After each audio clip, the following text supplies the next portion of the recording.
ស្រឡាញ់ពីមាត់ស្ដាប់ទៅគឺខ្លីតែធំណាស់អត្តន័យធំជាងផែនដីគ្មានអ្វីបោះក្តីស្នេហាតាំងពីស្គាល់អូនបងលេងស្គាល់ភាពឯកាអូនប្រៀបដូចនេត្រាវត្តមានជីវ៉ាឲ្យជីវិតបងមានន័យអូយបងឈុំធ្វើអ្វីក៏បានតែមិនបានបើឲ្យឈប់ស្រឡាញ់ថ្លៃបិទភ្នែកហើយរាប់1 2 3ចិញ្ចៀននៅលើដីសតទេចង់ប្រាប់ថាបងស្រឡាញ់អូនគ្រប់ចក្រវាលកើតជាតិណាក៏បងប្រាថ្នាជួបមាមេមិនចង់រស់នៅឃ្លាតអូនទេថ្ងៃបដូរជាខែក៏បងមិនប្រែដោះដៃស្រឡាញ់អូនបងស្គាល់ໄວហើយថារបបពិតបានក្បែរមកស្និទ្ធជាគូជីវិតព្រោះនិស្ស័យព្រះកំណត់ឲ្យយើងកាន់ដៃបងស្រឡាញ់អូនមិនមែនមួយថ្ងៃស្មុំ10000ឆ្នាំ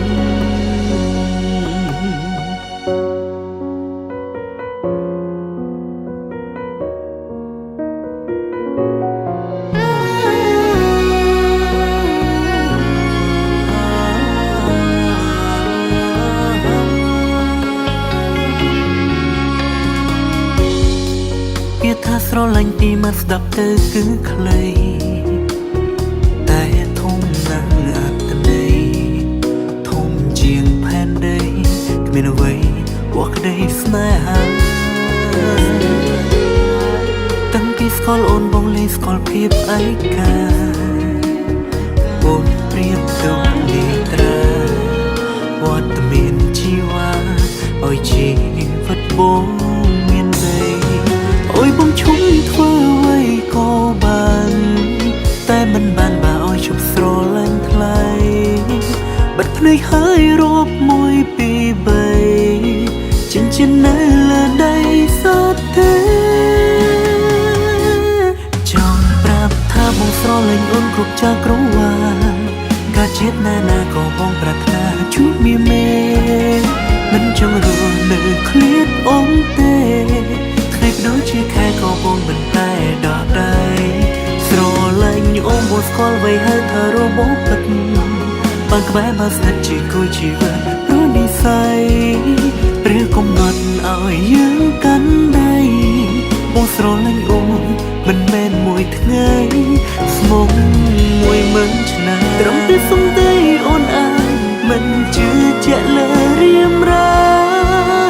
តែអូនចាំមកចំណាធ្វើតាមសន្យាមែនទេ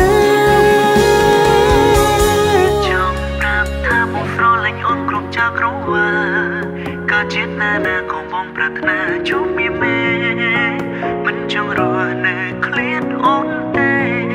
ថ្ងៃបដូរជាខែក៏បងមិនប្រែដល់ដៃស្រឡាញ់អូនបងស្គាល់ໄວហើយថារបបពិតបានក្បែរបាស្ទិតជាគូជីវិតព្រោះនិស្ស័យព្រះកំណត់ឲ្យយើងកាន់ដៃបងស្រឡាញ់អូនមិនមែនមួយថ្ងៃស្មុំ10000ឆ្នាំ